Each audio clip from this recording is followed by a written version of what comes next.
moi boa tarde de novo e grazas por vir a estares aquí con nós no día de hoxe.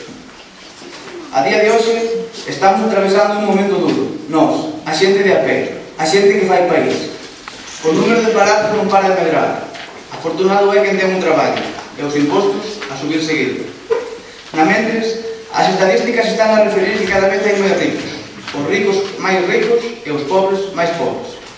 Este é o resultado de aplicar medidas de dereitas, condenadas ao fracaso dende o momento en que viron a luz.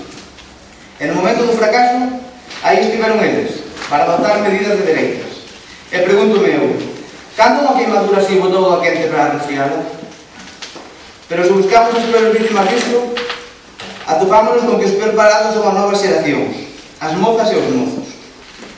Nunca na historia con mozas e mozos tan ben preparados. En lugar de aproveitarlos, non. É mellor que a xente que xa ten traballo, traballe máis anos. Por primeira vez na historia, unha xeración vai nacer peor que a anterior. Andamos cara atrás. E visto isto, podemos pensar que en Barro a cousa non pode ser peor. Pois sí, non sou o peor, que é moito peor. Voume a referir de xeito exclusiva á mocidade, aos máis novos, pois eles, nós, seremos herdeiros. En Barro cometeronse moitos erros, máis erros que acertos, pero un moi grave foi non escoitar e atender as mozas e os mozos do concello. Grave erro ao meu xuízo, pois as mozas e os mozos temos un gran potencial. Prova disto é a banda juvenil de Barro. Medio cento, sí, medio cento de rapazas e rapazas abandonados á súa sorte polo concello, que nesos, sen ningún apoio institucional, máis ben encontradas, foron capaces de construir e levantar a unha das mellores bandas de música, con premios e mencións a nivel nacional. Sintámonos orgullosos de que engrandecen aló por onde van o nome de Barro.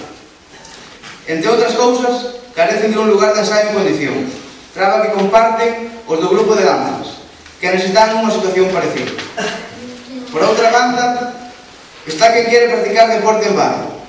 É moi duro ser o único da categoría que non ten un campo de erva sintética. Agora sí, falo en primeira persoa e desde a experiencia donde se mostran os campos de fútbol que fixo e está a facer a Deputación. Sí, Barro non está. Como vedes, as mozas e os mozos de Barro somos vítimas de novo desquecemento, por parte do seu alcalde e por parte da Deputación. A mesma Deputación está a ofrecer campos de fútbol a parroquias, como é o caso de Xerria, Monteporreiro ou Salcedo, ou a concellos que xa ten. Todos nos poderíamos imaginar a excusa que poría Landín se a Deputación ou a Xunta non fosen do PP, pero non é o caso.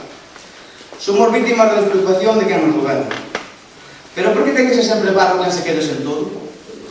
Barro carece de instalacións adecuadas, e o que hai é mal estado, vítima da deixadera.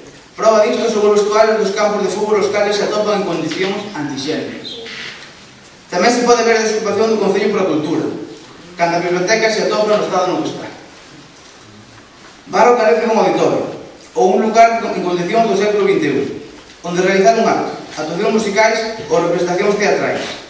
Prova disto é que cando o grupo de danzas cumpriu o seu 25 aniversario, tiveron que ir a celebrar a Vila García. En Curra había unha pista de fútbol de formigón, aberta, onde todas e todos podían acceder de forma libre. Certo día, deuse por pechar algúns muros e mocoros. Dende o BNG, consideramos a educación como máis importante dos dereitos. Por iso esta é unha das nosas principais preocupacións, formar a sociedade, mas non de aquel tipo de condicións. É preciso ter uns centros ben aquelados para o desenrolo da actividade de educación, e Barro non conta con eles. En 28 anos, o Concello non foi capaz de poñer remedio ao estado de deterioro do Colexio de Educación Infantil, ou non foi capaz de ampliar os terreos de dito centro. E non estamos a pedir cosas do outro mundo, senón que só queremos igualarnos aos demais. As necesidades de Barro son evidentes. Barro precisa un cambio, precisa un goberno actual, que goberne o xeito do século XXI, un goberno aberto e que escoite. Eu dei o paso de ir na candidatura do bloque porque quero poñer o meu grande area para que poidan cambiar as cousas. Eu dou o paso porque quero outro futuro para Barro.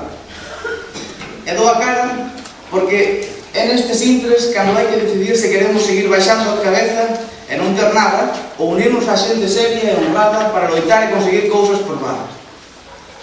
Vou a rematar parafraseando a alcaldesa de Tomiño, quen antes de gobernar estaba nunha situación similar a Barro, e que consegueu ilusionar as veciñas e veciños do Concello e mudaron xuntos aquelas retrógradas políticas. Cando un soña só, simplemente está a soñar, mas cando moitos son os que soñan xuntos, comeza unha nova realidade.